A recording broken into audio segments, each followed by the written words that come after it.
నమస్తే న్యూస్ 24 తెలుగుకి స్వాగతం. వార్తలను ముఖ్యాంశాలు ఇప్పుడు చూద్దాం. అనంతపురం జిల్లా సింగనమల నియోజకవర్గంలోని నార్పల మండల కేంద్రంలో వెలిసిన గంగమ్మ ఆలయంలో 3 రోజులుగా గంగమ్మ జాతర అత్యంత వైభవయుతంగా కన్నుల పండుగగా జరిగింది. గంగమ్మకు మొదటి రోజు జలనిధి స్నానం, కలశ స్థాపన, అఖండ స్థాపన, గంగా జాతర, గ్రామ దేవతల పూజలు.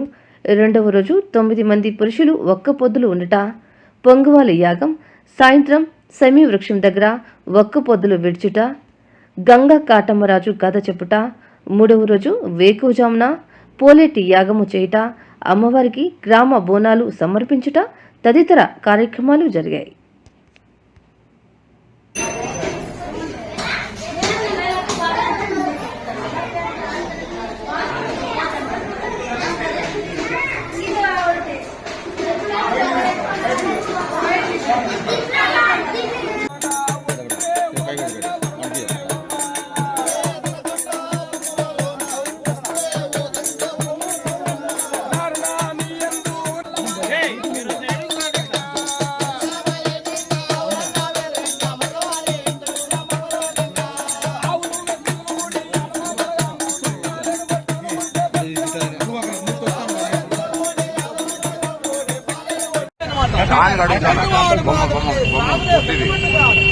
బొమ్మ పైకి